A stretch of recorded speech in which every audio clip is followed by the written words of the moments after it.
Assalamualaikum warahmatullahi wabarakatuh. Bismillahirrahmanirrahim. Alhamdulillahirabbil alamin wa bihi nasta'inu ala umurid dunya waddin wassalatu wassalamu ala asyrafil anbiya'i wal mursalin Muhammadin wa ala alihi wa sahbihi ajma'in. Amma ba'du. Rabbana zidna ilma warzuqna fahma.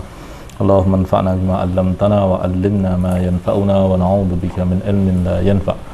Allahumma taqabbal minna innaka antas samiul alim wa tub 'alaina innaka antal ghafurur rahim. Allahumma irfa' annal waba wal bala wal ghala ya rahman ya rahim. Para ustadz dan ustadzah yang saya hormati, alhamdulillah pada siang hari ini kita bisa berkumpul kembali. Jangan lupa untuk berniat iktikaf, karena kita ada di masjid, dan salah satu ibadah yang seringkali dianggap hanya ada di bulan Ramadan itu adalah iktikaf. Padahal iktikaf itu berlaku umum Ramadan maupun non Ramadan. Dan kalau Anda tidak berhalangan itu sebenarnya kalau ingin menyempurnakannya bisa banyak sekali, dari tahiyatul masjid dan sebagainya begitu, bagi memang luang. Saya kalau boleh request itu besok yang perempuan pindah sini aja itu, biar yang laki-laki itu bisa wudhu di laki-laki gitu loh. Ya kan, karena itu kan wudhu perempuan kan ya kalau nggak salah itu. Itu oh bukan sini ya, kalau ini wudhu apa? Oh begitu, berarti yang perempuan juga di situ ya. Oh lagi perempuan situ ya sudah.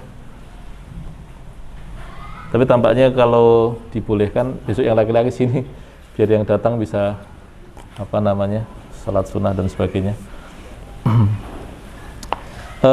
Saudara sekalian dirahmati Allah, kita lanjutkan bahasan kita tentang bahasan iman ya. Jadi iman di dalam Islam dengan iman di dalam bahasa Indonesia yang dipakai oleh semua pemeluk agama itu maknanya berbeda. Iman di dalam Islam itu bukan cuma persoalan perasaan begitu. Iman di dalam Islam itu ada struktur ilmunya, ada amal-amal batinnya, sebelum nantinya kemudian berbuah atau terrefleksikan begitu menjadi amal-amal lahiriah.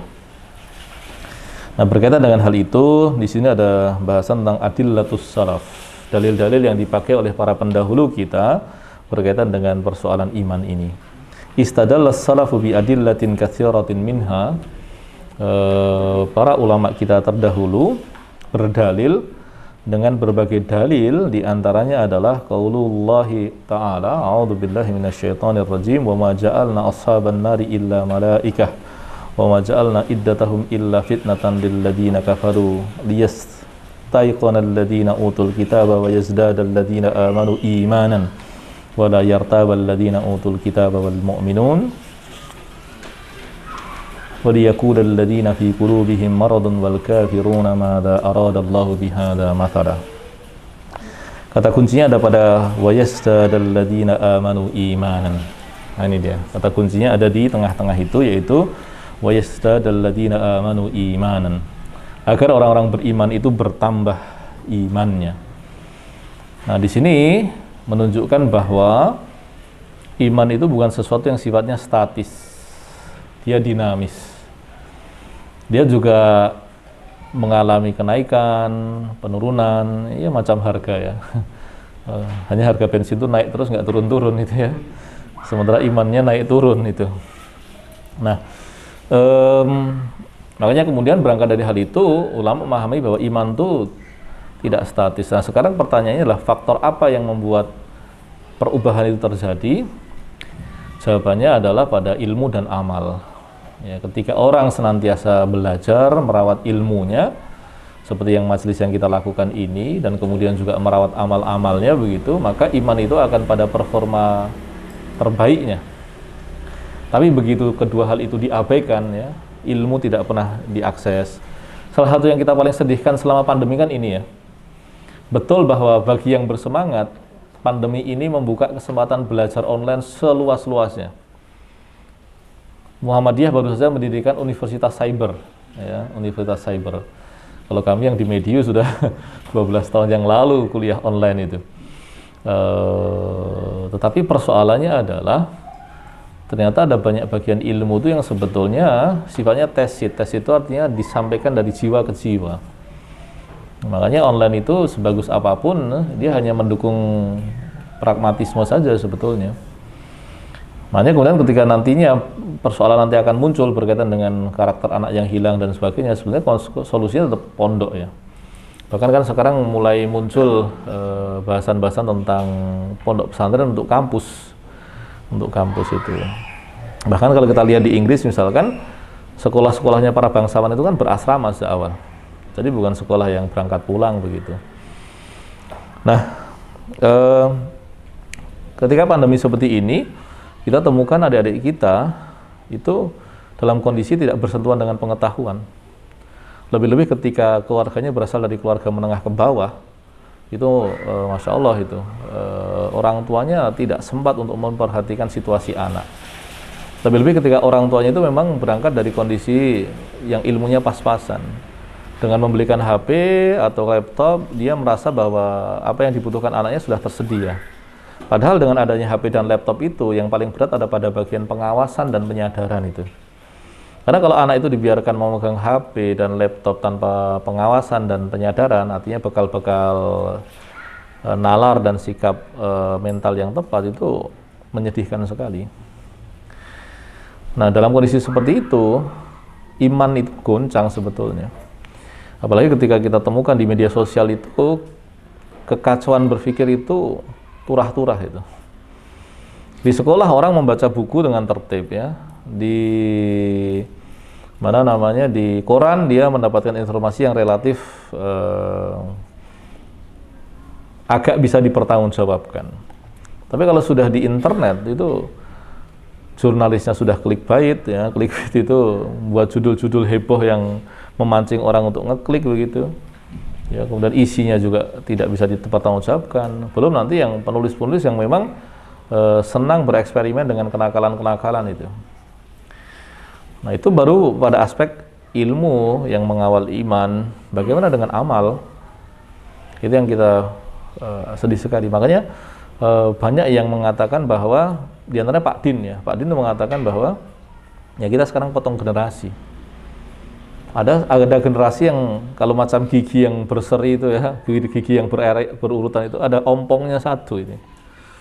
Nah, ini agak menyedihkan memang. Ada bercandaan di Twitternya seorang dokter di barat itu, orang Amerika itu, pastikan kamu dulu ya, dalam kondisi masih sangat kacau itu, pastikan kamu bermasker kecuali kamu mau dirawat oleh dokter yang lulusnya melalui koas online. Medeni tuh. Ya, tapi kalau yang terbaru, kebetulan istri saya ngajar di farmasi UAD begitu, dapat berita bahwa yang tidak lulus ujian kelayakan apoteker itu ya, itu kan tahun ini kan sampai 100 orang seluruh Indonesia. Ini kan agak mencengangkan itu. Bisa jadi yang bersangkutan memang mahasiswa-mahasiswa itu sudah dalam kondisi belajar keras begitu, tapi tetap saja kan nggak bisa maksimal. Beberapa yang pragmatis itu memang ada yang ada yang memang mencari ilmu di fase online seperti ini untuk mendapatkan banyak wawasan tambahannya. Tapi ada juga yang sengaja kuliah online itu karena tuntutan akademiknya lebih ringan dibandingkan kuliah offline. Ada seorang ustadz tuh mengirim pesan ke saya, kebetulan beliau direktur pasar sarjana itu. Di sebuah kampus itu bilang, mumpung saya masih jadi direktur, coba daftar S3 itu. Saya bilang, ngapun Ustaz, wegah kalau naik kuliah online nih, wis tahu aku. Karena bagi orang yang cari ilmu dalam artian sentuhan yang dalam itu, online ini betul-betul dangkal.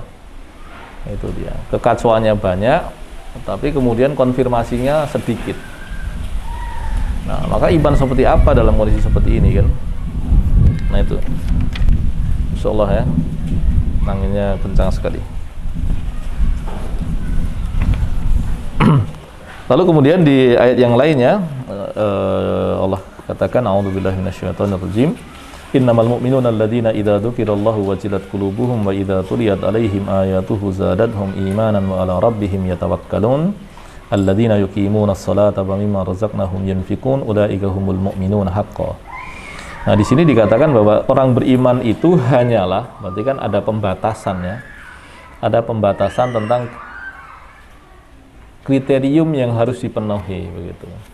Artinya ketika dia melakukan apapun, tapi kalau kriterium dasar ini tidak dipenuhi, ya dia tidak disebut sebagai mukmin. Nah, mukmin itu apa? Di antara penandanya yang paling tinggi adalah idza dzukirallahu wajilat qulubuhum. Ketika disebutkan nama Allah itu ada perasaan bergetar gitu. Ya, misalkan ikhwan atau akhwat itu sedang disebutkan nama orang yang ditaksirnya begitu ya. Yang dia naksir itu kan ada getaran itu, ada kesan yang dalam berkaitan dengan orang yang disebutkan namanya. Nah, orang beriman itu seharusnya ketika disebutkan nama Tuhan itu ada perasaan bahwa oh, Tuhan mengawasi saya, Tuhan memberikan nikmat pada saya, Tuhan menanti amal-amal saya. Wajilat qulubuhum, ada getaran di dalam hatinya. Wa idza tuliyat alaihim ayatuhu zadatuhum imanan, ketika dibacakan ayat-ayatnya, baik ayat-ayat itu adalah Qur'aniyah atau ayat-ayat itu adalah ayat-ayat semesta yang kemudian dihadirkan kepada kita dengan penuh keindahan, itu seharusnya ada kekaguman, ada getaran, ada pertambahan iman begitu. Iman dari aspek amal-amal hati ya. Wa ala rabbihim yatawakkalun, dan kebersandarannya pada Tuhan itu kuat itu. Kebersandaran pada Tuhan kuat itu misalnya begini, jadi keinginannya untuk taat itu tidak semata-mata mengandalkan kekuatan dirinya. Dia tahu bahwa dia butuh bantuan Tuhannya, dia butuh untuk diberikan kekuatan oleh Tuhannya, dia membutuhkan taufik dari Allah Subhanahu wa taala. Tawakal itu betul-betul menjadi bentuk kebersandaran itu.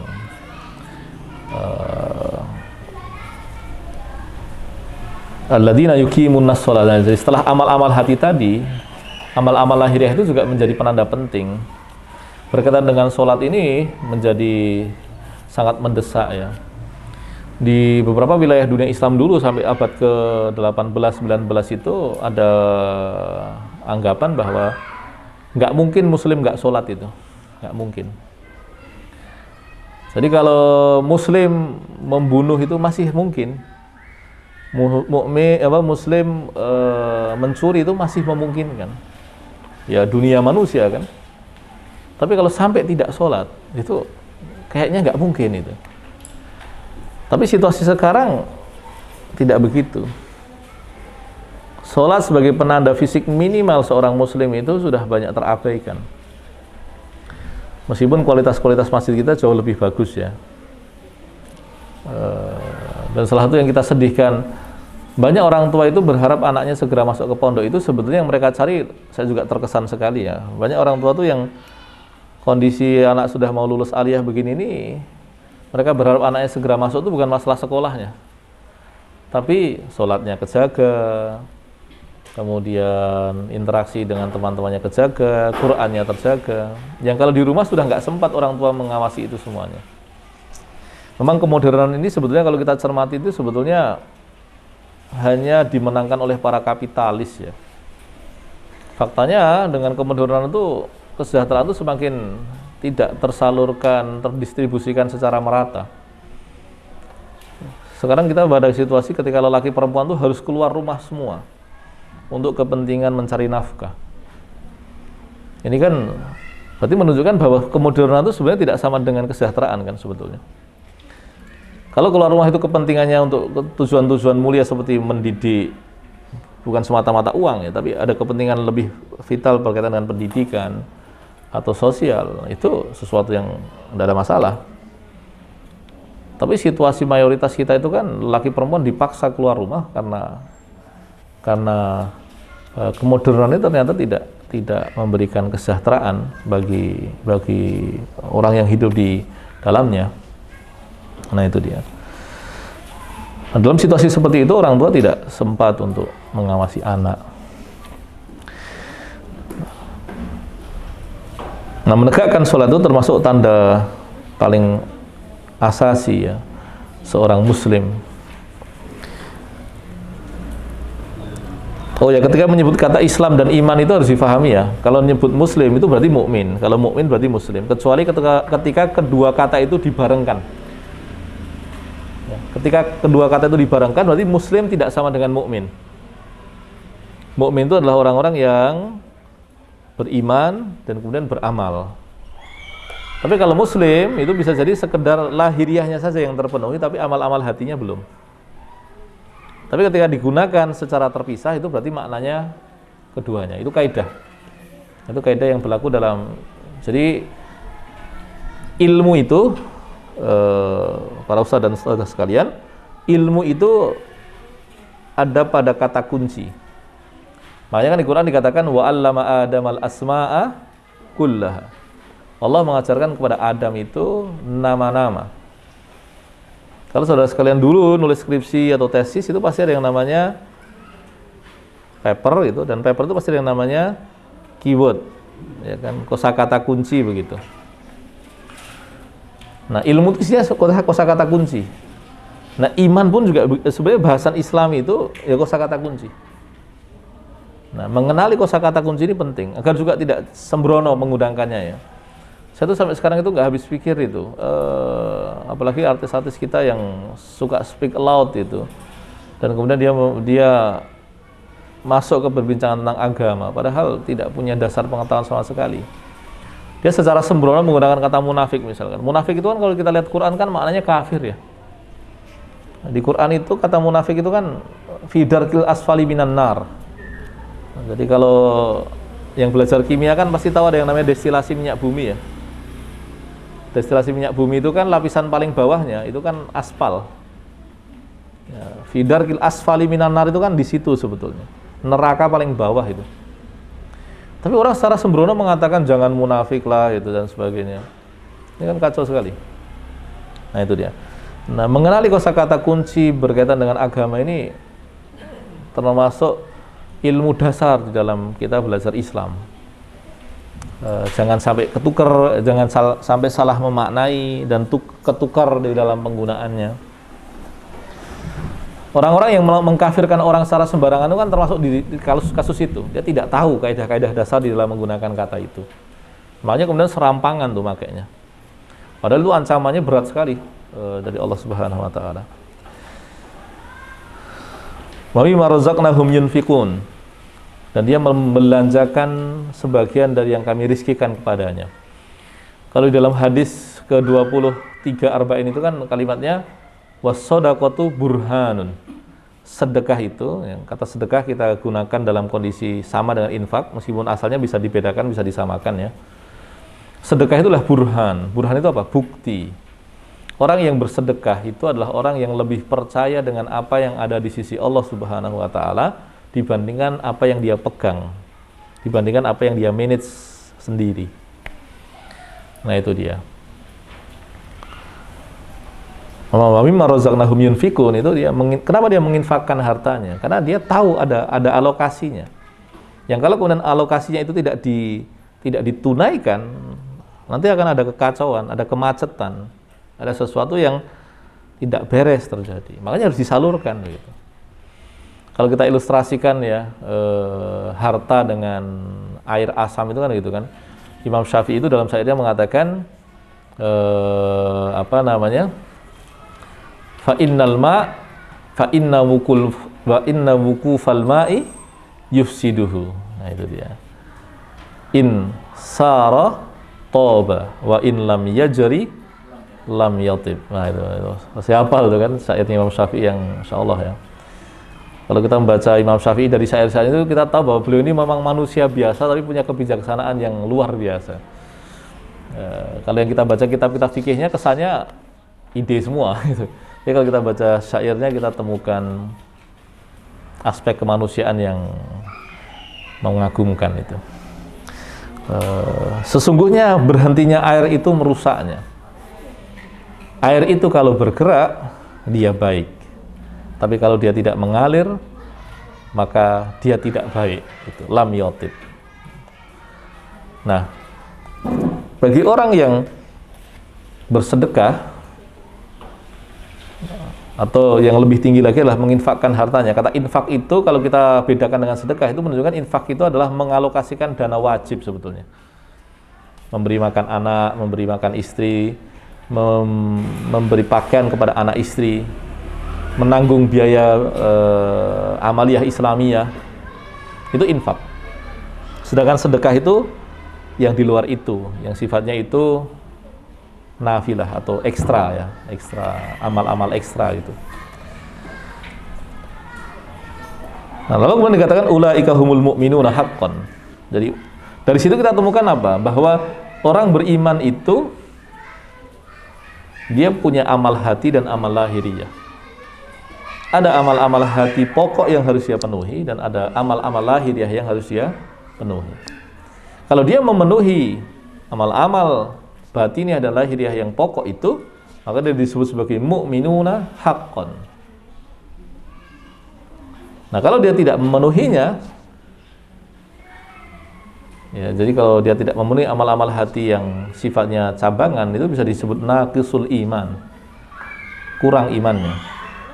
Tapi kalau dia tidak punya pokok-pokoknya, saya misalkan menyebut nama Nabi itu nggak ada yang namanya penghormatan itu kemungkinan bukan mukmin.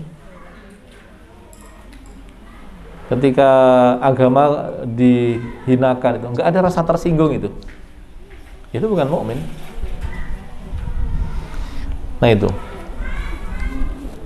di dalam hadis ma rawa Muslim bi sanadihi an Abi Hurairah radhiyallahu anhu qala qala Rasulullah sallallahu alaihi wasallam al imanu bid'un wa sab'un atau bid'un wa sittuna syu'batan fa afdaluha qawlu la ilaha illallah wa adnaha imatatul adha anit tariq wal haya syu'batun minal iman. Nah, di sini kita temukan hadis yang memberikan gambaran kepada kita bahwa iman itu ekspresinya banyak. Kalau diilustrasikan dia macam pohon, maka kemudian ada bahasan disebut dengan syajaratul iman, pohon iman. Nah, kalau dia syajarah atau pohon, maka dia ada asalnya, ada akarnya, lalu ada cabangnya, ada faraknya. Nah, itu dia. Nah, dari situ kita kemudian akan sadari bahwa untuk menyempurnakan iman kita itu ada banyak hal yang perlu kita penuhi. Semakin lengkap hal-hal yang kita penuhi berkaitan dengan iman kita, maka semakin sempurna pula iman kita. Nah, semakin terbatas, di tembok sekolah SD Muhammadiyah di Utara JS itu kalimatnya kan simpel aja kan, guru yang tidak belajar dilarang mengajar itu. Nah, itu. Ini penting untuk kita perhatikan. Kalau ada seminar-seminar internasional itu di UIN misalkan, itu kan termasuk yang sering buat seminar gratisan ya. Itu saya paling senang tuh mencermati orang-orang luar negeri yang hadir baik sebagai presenter ataupun peserta. Salah satu yang saya kagum itu adalah pada kemampuan mereka belajar dan mendengarkan. Jadi kalau di UIN itu kan biasanya kan ada yang kursinya naik itu ya, apa istilahnya tuh? Kalau di ruang multipurpose itu kan kursinya naik itu. Terus keuntungan di belakang itu kan bisa mencermati yang di depan. Nah, melihat orang-orang luar itu, mereka tuh bisa duduk mendengarkan begini tuh sampai 2 jam, 3 jam itu. Kuat itu. Nah, bahwa kemudian mereka punya pandangan hidup yang salah, ya kita udah selesai lah. Itu problem mereka. Tetapi etos-etos itu yang kemudian kita kayaknya perlu terinspirasi. Karena asalnya etos itu ada di negeri kita, di dunia Islam. Kalau kita baca buku-buku tentang etos para ulama kan kita menemukan terlalu banyak hal yang menakjubkan di dalam diri mereka. Yang kemudian kita jadi sadar bahwa oh ya pantas saja kalau mereka mencapai tingkat peradaban seperti itu. Dan sebaliknya kemudian kita berkaca pada diri kita, ya normal itu. Kita tidak cukup kuat untuk sekedar yang namanya belajar. Jadi belajar dalam artian membaca itu. Ada sebuah buku menarik itu dari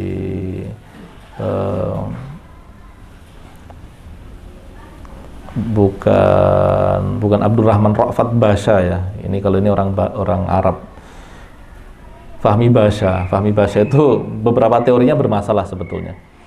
Tapi salah satu buku populer beliau itu judulnya adalah Matematika Al-Quran. Nah, di bagian pengantarnya itu yang ngasih pengantar adalah mantan rektor UIN Jakarta.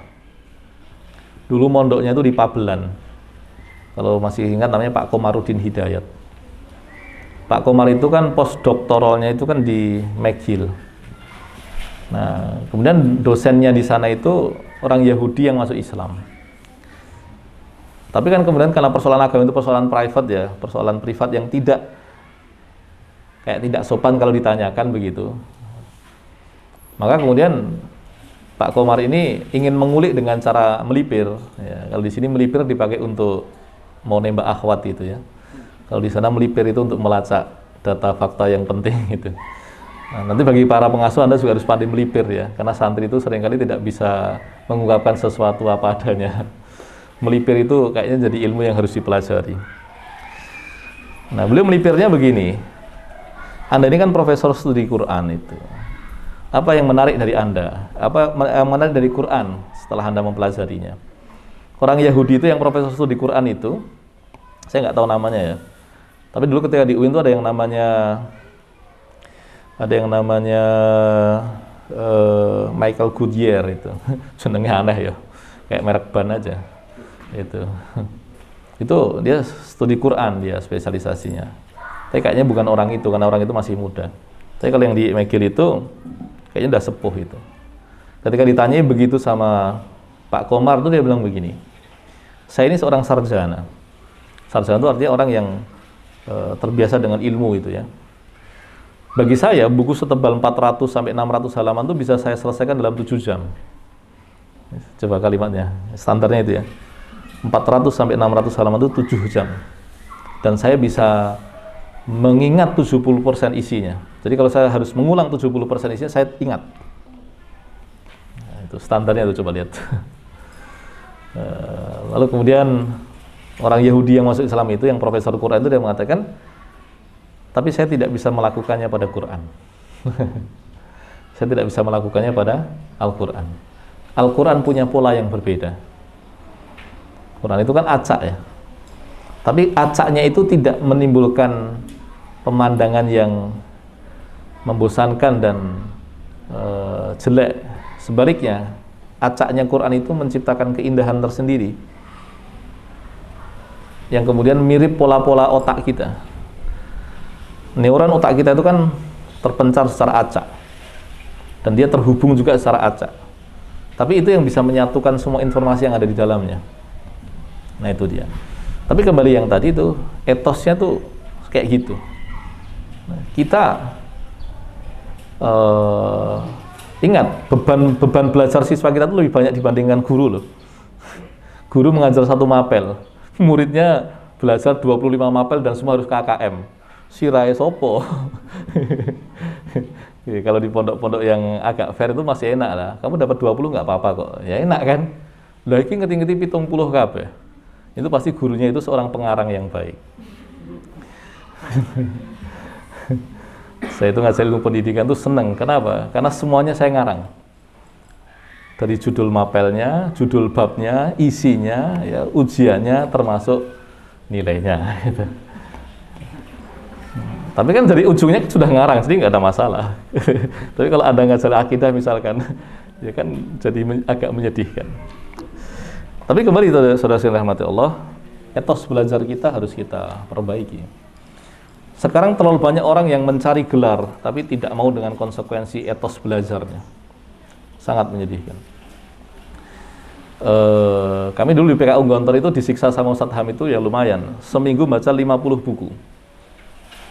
Padahal Senin sampai Ahad itu ada pelajaran dari jam 5 pagi sampai jam 10 malam.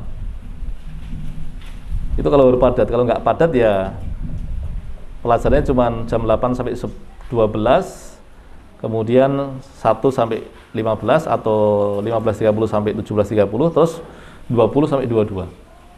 Itu kalau baru nggak padat. Nah, itu malam itu sudah mau tidur ditagih itu sama staf. Start resumnya saat. Bayangin, dengan kepadatan begitu itu 50 buku. Yang kemudian 10 harus diresensi dan 5-nya diresum. Orang nangis gue. Tapi terasa itu. Itu terasa bahwa belajar itu nikmat. Nah, kita perlu membangun tradisi itu. Karena itu yang hilang. Itu yang hilang. Dan yang bisa diharapkan untuk membangkitkannya adalah guru, bukan orang lainnya. Kalau Anda memaksa itu pada buruh ya, itu penghinaan. Bahkan rumah pun tidak memiliki satu buku pun kan, kalau banyak saudara-saudara kita, masyarakat kita tuh bahkan satu buku pun di rumah tidak ada. Maka yang bisa diharapkan hanya para guru, baik guru di pendidikan rendah, menengah maupun tinggi sebetulnya. Tapi kalau guru pendidikan tingginya juga tidak melakukan, ya sudahlah, shadaqallahul azim. Nah, di sini kita temukan bahwa iman itu memiliki banyak cabang. Semakin banyak cabang yang kita miliki, kita penuhi, maka iman kita juga semakin sempurna. Sedangkan sebaliknya, ketika semakin banyak cabang-cabang iman itu yang terpangkas, ya kayak pohon itu kan dipangkasi satu persatu gitu kan. Nah, dia jadi bonsai, ya imannya bonsai saja. Nah, di sini dikatakan bahwa ternyata hal yang paling sepele pun bisa menjadi penanda iman. Yaitu apa? Al-haya, rasa malu. Rasa malu itu sebenarnya apa sih? Daya yang menghalangi manusia untuk melakukan hal-hal yang rendah sebetulnya. Makanya beberapa halangan-halangan psikologis yang tidak berkaitan dengan kebenaran itu, yang berkaitan dengan kebenaran harus dilampaui. Seperti pujian Rasulullah terhadap para perempuan Ansor. Ya, para perempuan Ansor itu bukan kemudian yang pakai baju seragam jaga gereja, ya bukan itu. Perempuan Ansor ini adalah perempuan dari Madinah yang tidak malu untuk bertanya persoalan-persoalan sensitif. Sampai Rasulullah mengatakan, semoga Allah merahmati para perempuan Ansor yang rasa malunya tidak menghalangi mereka dari kebenaran. Ini kan mengagumkan ya. Nah, dan dalam tradisi Islam perempuan itu punya kedudukan ilmiah yang tinggi ya. Ibnu Taimiyah yang dijadikan rujukan orang-orang Salafi itu guru perempuannya banyak. Imam Syafi'i itu salah satu guru utamanya yang membuat beliau banyak mengalami perubahan pandangan itu adalah Sayyidah Nafisah, itu cucu Nabi. Itu di Mesir itu namanya Sayyidah Nafisah. Jadi perempuan itu juga punya kedudukan ilmiah yang tinggi dalam Islam. Meskipun mereka itu banyak beraktivitas di sektor domestik. Sa'id bin Musayyab itu punya mantu. Mantunya ini kan sebetulnya kan sudah punya istri, tapi istrinya meninggal. Ada yang mengatakan juga bukan karena meninggal, tapi memang belum menikah gitu. Terus kemudian ditanya itu, kamu mau nikah enggak? Loh, siapa yang mau nikahkan anaknya dengan saya? Saya ini miskin itu. Terus ya sudah gini aja, yang penting kamu mau nikah aja, nanti tak siapkan calonnya begitu. Karena memang muridnya ini potensial sebagai ulama begitu. Terus kemudian ternyata dinikahkan dengan anak perempuannya Sa'id bin Musayyab, jadi dinikahkan oleh anaknya sendiri. Padahal anaknya ini sudah dilamar banyak orang, ya pejabat, penguasa dan sebagainya, tapi nggak ada yang berhasil begitu. Nah, terus kemudian ketika sudah melewati masa bulan madu begitu ya, di satu pagi itu yang laki-laki ini atau murid laki-lakinya ini mau pergi itu, mau keluar rumah, sama istrinya ditanyai, kamu mau kemana? Jawabannya adalah, saya mau tempat bapakmu gitu kan, so sweet sekali kan ya. Saya mau ke tempat bapakmu itu. Lo mau ngapain? Ya mau belajar lah. Jawabannya apa? Nggak usah, tak ajari aja. Jadi anak perempuannya Sa'id bin Musayyab itu mewarisi ilmunya bapaknya. Sehingga ketika suaminya itu mau belajar ke bapaknya, dia bilang nggak usah, di rumah aja, tak ajari. Jadi perempuan di dunia Islam itu begitu ya. Dia punya fa'ah ilmiah yang tinggi. Hanya mereka nggak muncul di ruang publik saja. Kebetulan saya punya nama anak perempuan itu namanya Asiyah Lamya. Kalau Asiyah kan memang ada di Quran, sosok yang di Quran disebutkannya. Lamya itu merujuk kepada dua perempuan sebetulnya. Yang pertama adalah Asiyah, ini namanya adalah Lamya binti Abdurrahman Al-Qazzaz. Itu seorang ulama perempuan, ulama hadis perempuan. Sementara kalau yang di tokoh kontemporer itu adalah tokoh yang dibunuh oleh Yahudi, seorang dramawan terkemuka ya, anaknya Henrik Ibsen. Jadi kalau Anda belajar bahasa Inggris pasti Anda akan menemukan nama Henrik Ibsen. Ini anak perempuannya Henrik Ibsen, namanya Louis Ibsen. Louis Ibsen ini dia masuk Islam, menikah dengan Faruqi dan dibunuh oleh Yahudi. Nah, nama Islam itu Lamya. Nah, itu dia. Dia yang punya karya keren, namanya judulnya The Atlas of Islamic Culture itu. Karena perempuan di dunia Islam itu punya kafaah tinggi. Ya, jadi Islam ini mengangkat perempuan dari makhluk kelas 2. Kelas 2 itu padahal lebih tinggi dari kelas 1 ya. Kan naik kelas 1 dari naik kelas 2. Menjadi kelas utama. Islam itu seperti itu. Baik. Terus selanjutnya ma rawa Muslim bi sanadihi an Nabi Sa'id Al-Khudri radhiyallahu anhu annahu qala sami'tu Rasulullah sallallahu alaihi wasallam yaqulu man ra'a minkum munkaran falyughayyirhu bi yadihi fa in lam yastati fa bi lisanihi wa in lam yastati fa bi qalbihi wa dzalika adaful iman. Nah, ini dalam hadis tentang kemungkaran ini kita menemukan lapisan iman atau leveling iman begitulah ya. Ketika orang melihat yang mungkar atau sesuatu yang menyelisihi iman dan dia segera meresponnya dengan seluruh potensi yang ada, itu berarti imannya baru ada di performa terbaiknya. Gitu. Meskipun salah satu tafsirannya yang banyak dipegang adalah bagi pemilik kekuasaan, dia menggunakan kekuasaannya untuk mencegah kemungkaran itu. Karena kalau orang punya otoritas tidak menggunakan otoritasnya di situasi yang tepat kan, siapa lagi yang diharapkan? Nah, kemudian yang kedua adalah pakai lisan. Lisan itu ya pernyataan saja. Nah, baru kemudian yang terakhir itu adalah habiqolbihi.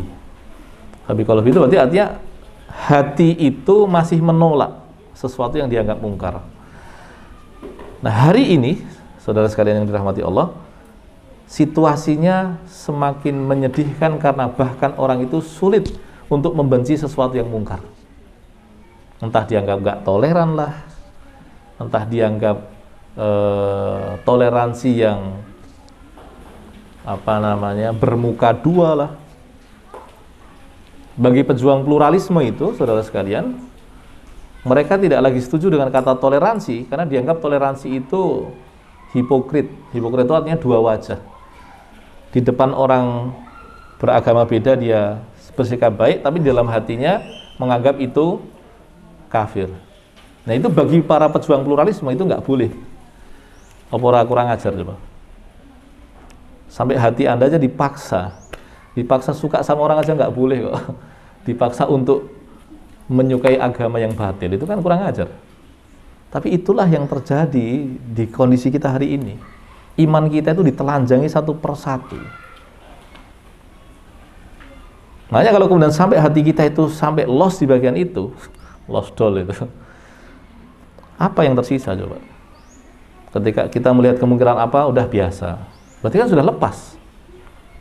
Kemungkinan apa lagi? Biasa. Ya berarti kan sudah lepas kan? Apalagi yang tersisa dari iman kita? Ketika ada orang Kristen itu, terus bagi kita nggak apa-apa. Itu kan lepas iman kita. Ya kita kita nggak ridho. Karena kita tahu itu batil, itu akan membawanya pada neraka. Dan kita sedih kalau dia mati dalam kondisi kafir, itu kita nggak rela. Tapi kalau kemudian kita menganggap bahwa yaudah nggak apa-apa, berarti iman itu sudah lepas secara perlahan dari hati. Kenapa? Itu ketika kita hanya bisa mengingkari dengan hati saja, itu adalah adhaful iman. Apalagi ketika sudah tidak ada lagi pengingkaran. Berarti iman itu sudah lepas. Nah, wasul istidlal minal adillatis sabiqati ala ziyadatil imani wa nuqsanihi. Nah, ini kita lihat bagaimana ulasan para ulama berkaitan dengan bahasan naik turunnya iman.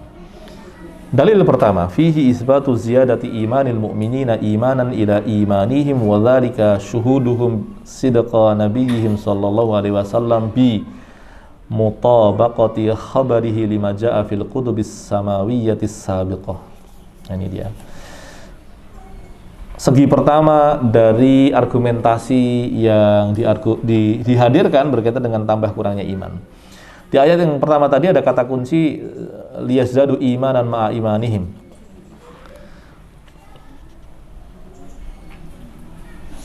Atau liyazdadu alladziina amanu imanan. Itu menunjukkan bahwa iman itu tidak statis. Dan yang kedua, wa fihi isbatu ziyadati, ini salah harokat. Wa fihi isbatu ziyadatil imani bi sama'i ayatillahi ta'ala ladaiman wasafahumullahu ta'ala bihi. Di dalam ayat Quran tadi ada penegasan bahwa iman itu bertambah karena mendengarkan ayat-ayat Allah. Baulaika hum man idza dzukirallahu ta'ala hasala lahum khaufuhul mustalzimu fi'lal ma'mur wa ibtiada anil mahdur. Nah, tapi ini ada keterangan lebih yang penting untuk kita cermati. Orang-orang yang punya iman ini ketika hatinya itu bergetar ketika disebutkan nama Allah atau disebutkan ayat-ayat Allah, itu bukan hanya sekedar bergetar, tapi kemudian muncul keinginan untuk menjalankan ketaatan dan menghindari kemaksiatan karena dia tahu bahwa ada ancaman di situ. Atau kalau kemudian formatnya nggak seperti itu kan disebut dengan ibadatul abid, ibadahnya budak. Jadi kalau dalam bahasan niat itu, yang namanya ikhlas itu ternyata juga bertingkat-tingkat. Ada yang disebut sebagai ikhlasnya para budak. Ikhlasnya budak itu adalah orang yang mengikhlaskan diri, mengikhlaskan amalnya untuk Allah dengan harapan agar tidak dihukum Allah. Itu ikhlasnya budak. Tapi itu ikhlas, karena harapannya dari Allah. Tapi ada ikhlas yang sedikit lebih tinggi, yaitu ikhlasut tujar, ikhlasnya para pedagang, ya mentalitas bisnismen gitulah ya. Gimana itu? Ikhlasut tujar itu adalah dia beribadah sedemikian rupa mengharapkan Allah dan secara khusus adalah pahala. Itu ikhlas juga. Hanya kemudian dikatakan bahwa ada ikhlas yang paling tinggi yang dimiliki, yang dicontohkan oleh Nabi kita Muhammad Shallallahu Alaihi Wasallam. Apa itu? Yaitu keikhlasan orang yang ketika menunjukkan amalnya untuk Allah itu dia adalah sebagai bentuk rasa malunya kepada Allah, sebagai bentuk rasa syukurnya kepada Allah. Sehingga motifnya tidak lagi surga dan neraka. Makanya mohon maaf ya, salah ketika orang seperti misalkan ada seorang salihah yang terkemuka namanya Robiah Al-Adawiyah, itu pasti kan nama populer ya. Ketika diceritakan dia berjalan di pasar dengan membawa seember air dan bara api begitu. Kemudian ditanya, mau kemana kamu? Itu. Dia kemudian mengatakan bahwa saya ingin mencari surga dan neraka. Saya ingin membakar surga dan memadamkan api neraka agar manusia tidak menyembah Allah karena keduanya. Secara motif sangat kita bisa apresiasi ya, tapi secara syariat itu sebenarnya salah. Secara syariat salah. Kenapa? Karena dalam Quran dan hadis kita temukan bahwa motif-motif takut neraka dan mengharapkan surga itu adalah sesuatu yang memang motif yang dibenarkan Allah. Bahkan dalam surat Al-Fajr coba lihat, wa amma man khafa maqama rabbih wa nahan nafsa anil kurang apa coba. Adapun orang yang dia takut pada kedudukan Tuhannya. Di sini menunjukkan bahwa bukan takut tapi ada pengagungan sedemikian rupa itu loh. Lalu kemudian dia menahan kehendak-kehendaknya, dia menahan keinginan-keinginannya, dia mengendalikan betul obsesi-obsesinya. Fa innal jannata hiyal ma'wa. Bayangkan coba. Berarti kan di situ kita mendapat pelajaran apa? Bahwa ternyata mengendalikan obsesi itu penting sekali dalam keberagamaan kita.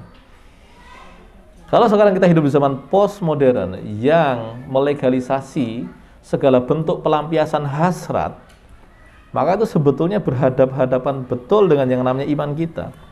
Iman kita itu mengajarkan kita untuk memilah mana hasrat yang bisa dilampiaskan dan mana yang tidak. Sementara logika zaman kita sekarang itu adalah orang itu hendaknya bebas melampiaskan hasratnya. Jadi postmodern itu kan disifati dengan everything goes, apapun jalan lah. Bahkan ada ungkapan dilarang melarang. Coba nyebai itu, dilarang melarang. Lah gue lo ngelarang kok. Iya kan? Ungkapannya kan memang ya gitulah, postmo itu bahasanya aneh-aneh gitu itu. Tapi itu sudah di mana-mana. Saya mangkal betul ketika di IG itu menemukan kalimat ada seorang artis perempuan yang naudzubillah ya semoga Allah berikan petunjuk. Dia bilang jadi dia hamil di luar nikah tuh nggak apa-apa, yang nggak boleh tuh membohongi publik itu. Akal dari mana coba? Kemaksiatan itu mengubah nalar ya. Kemaksiatan itu mengubah nalar. Terbiasa dengan kemaksiatan itu akan membuat nalar kita secara perlahan itu akan bergeser.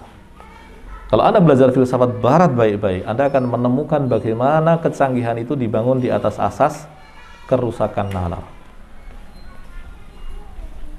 Filsafat barat itu kan intinya kan obsesi dengan obsesi, obsesi yang disofistikasi,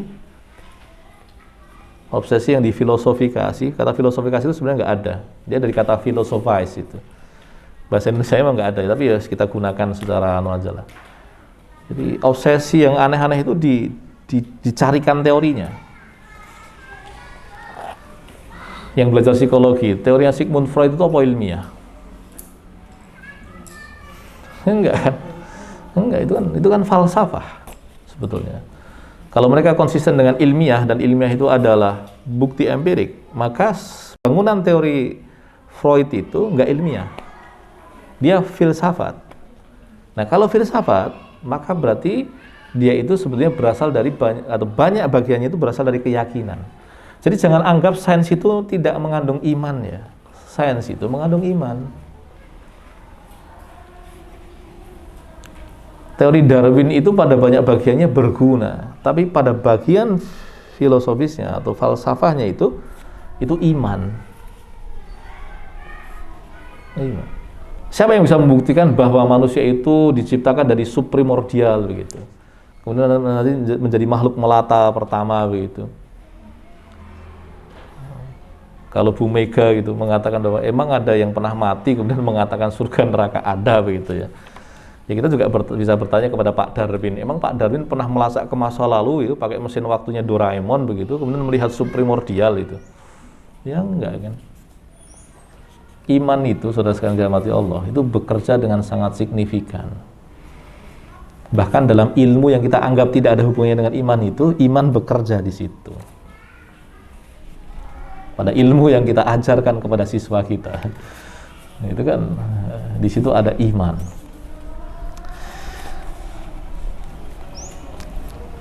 Lalu kemudian selanjutnya wahum al-mutawakkiluna 'ala Allahi ta'ala fala yarjuna siwahu wa la yaqsiduna illa iyyahu wa la yatlubuna al-hawaija illa minhu. Ketika orang itu memang hatinya terpaut dengan Allah, maka dia tidak berharap, meminta, berkeinginan kepada selain Allah. Dia bertawakal kepada Allah, tidak berharap kepada selainnya, tidak memaksudkan sesuatu kepada selain Allah, tidak meminta kebutuhannya kepada selain Allah.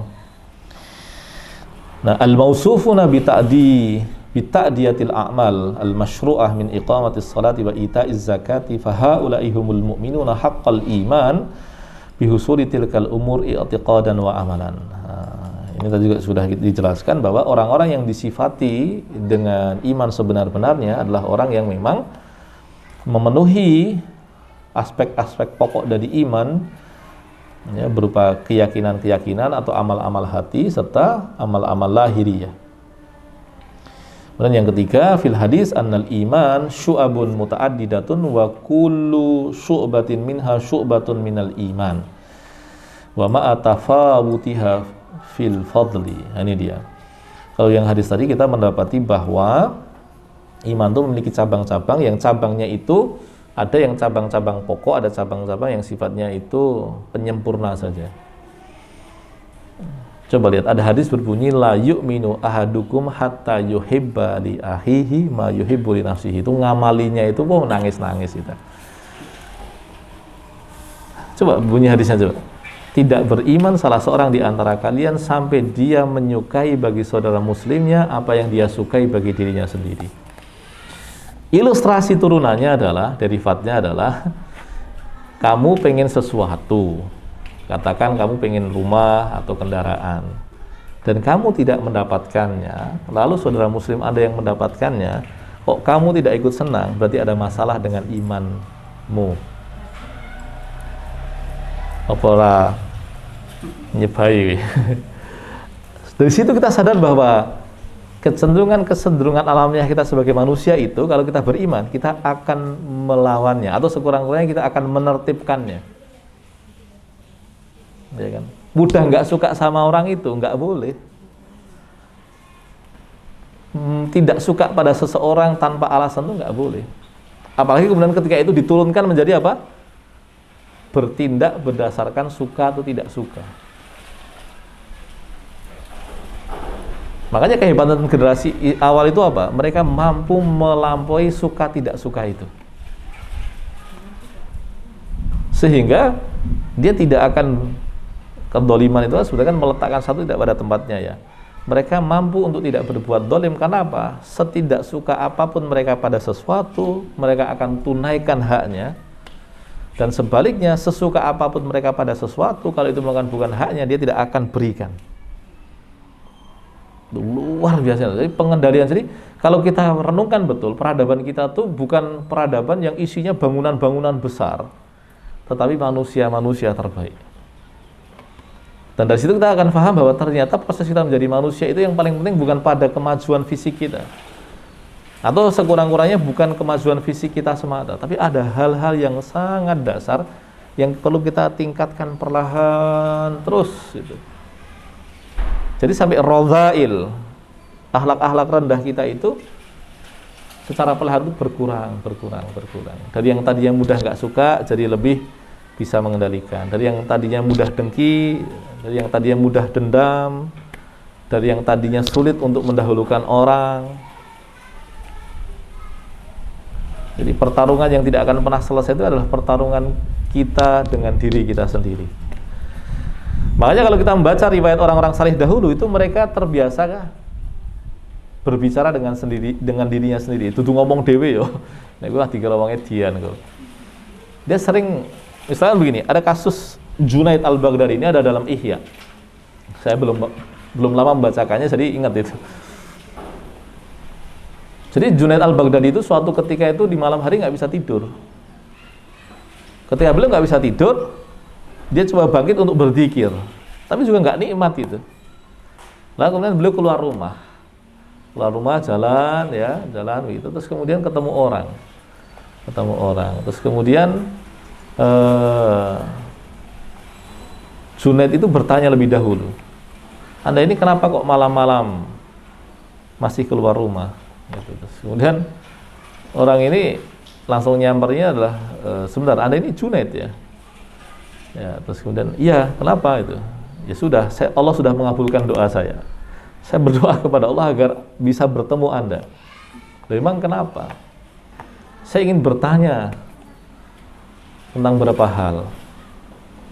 Lalu kemudian dijawab oleh Junaid. Nah, setelah mendapatkan jawaban itu, orang itu berkata begini, wahai jiwaku, sudah dengarkan kamu omongan Junaid. Selama ini kalau yang memberitahumu adalah diriku sendiri, kamu nggak mau manut itu, kamu nggak mau dengar. Dan barusan yang ngomong Junaid, baru kamu mau dengar. Bayangkan. Ini menunjukkan bahwa, makanya kalau kita terbiasa melihat ke dalam diri kita tuh banyak persoalan-persoalan yang luar biasa itu, yang perlu satu persatu diselesaikan. Nah, dan itu bagian dari iman. Itu bagian dari iman.